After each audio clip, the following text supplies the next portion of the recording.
जय श्री कृष्ण। व्यक्ति ने अगर परमात्मा से नाता जोड़ा है और किसी कारणवश वह अपने उस कर्तव्य को नहीं निभा पाया, तो उसने जो भी नाता परमात्मा से जोड़ा है वो कभी बेकार नहीं जाता।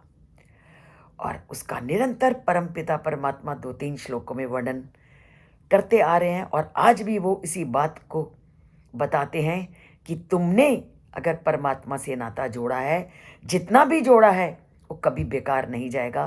उसका आपको इस जन्म अगले जन्म हमेशा फल मिलेगा। तभी तो वो कहते हैं तत्र तम बुद्धि संयोगम लभते पौर्व देहिकम यतते च ततो भूयो संसिद्धौ कुरु नंदन। वो कहता कि हे कुरुवंशी, ऐसा जन्म पाकर वह पिछले जन्म के ज्ञान को पुनः प्राप्त करते हैं। तो जब पिछले जन्म के ज्ञान को प्राप्त कर रहे हैं तो इसको क्या सिद्ध करता है कि अगर तुमने जब जब भगवान से नाता जोड़ा है तो वो एक इंटरेस्ट की तरह परमात्मा से आपको मिलेगा ही मिलेगा। और योग में पूर्णता के लिए और अधिक परिश्रम करते हैं। परमात्मा प्रत्येक प्राणी के हृदय में रहते हैं और पूरी तरह से वो न्याय करता है।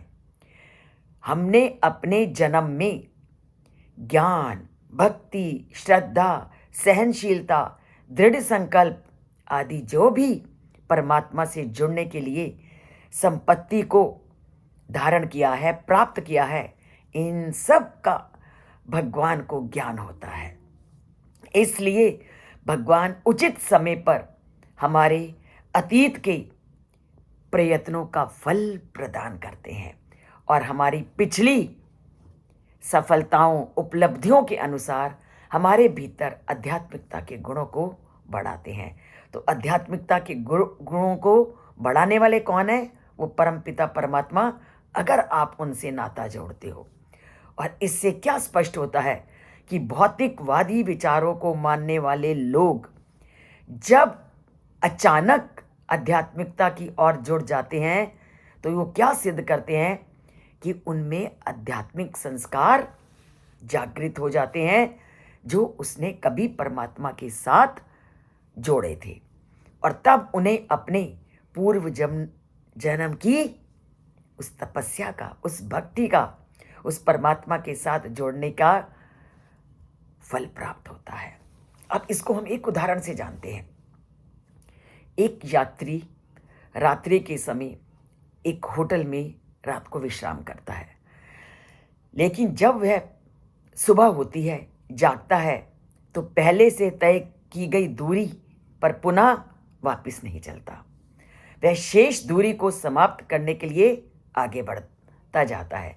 समान रूप से भगवान की कृपा से ऐसा योगी पूर्व जन्मों से संचित की गई आध्यात्मिक संपत्ति के बल पर नींद से जागने पर जागे मनुष्य की भांति अपनी यात्रा को वहीं से शुरू करता है जहां पर उसने पहले उस ज्ञान को छोड़ा था। तो अगर तुमने कोई भी ज्ञान प्राप्त किया है, कोई भी अच्छा काम किया है या परमात्मा से नाता जोड़ा है, वो कभी बेकार नहीं जाता। तो वह जहां पर आपने छोड़ा है, परमात्मा आपको फिर मौका देंगे कि आप जहां से छोड़ा है अपनी यात्रा को फिर उसी से आरंभ करो और परमात्मा से अपना नाता जोड़ो। तो परमात्मा के पास तुम्हारे अच्छे कर्मों का सारा लेखा जोखा होता है। अगर बुरे कर्मों का है तो अच्छों का भी है। तो जहां पर आपके बुरे कर्म समाप्त हुए, अगले जन्म में या आगे तुम्हें वो ऐसा मौका जरूर देंगे कि जहां तुमने वो अच्छे कर्मों से मुख मोड़ा था, उन्हीं आगे कर्मों को चलाने के लिए आपको वो फिर मौका देंगे। पर ये मौका प्राप्त तभी तो करोगे जब इस जन्म में उनसे जुड़ोगे, उनसे कही गई बातों को सुनोगे। और वो कब होगा? जब आप इस चैनल से जुड़ोगे, चैनल को सब्सक्राइब करोगे। मैं रोज कहती हूँ सब्सक्राइब एक बार करना है, उसके बाद उस चैनल को नहीं छूना क्योंकि अनसब्सक्राइब्ड हो जाओगे। बस एक बार सब्सक्राइब करके छोड़ दो। और जो छूना होता है लाइक का बटन, वहाँ हम कंजूसी करते हैं। अंगूठा दबाने में भी कंजूसी करते हैं। पर जो चीज़ें हमें ज़िंदगी में बस परमात्मा से जोड़ती हैं, उसके लिए कंजूसी को छोड़िए और परमात्मा से जुड़िए। बोलिए जय श्री कृष्ण और अंगूठा दबाते हुए लिखिए जय श्री कृष्ण।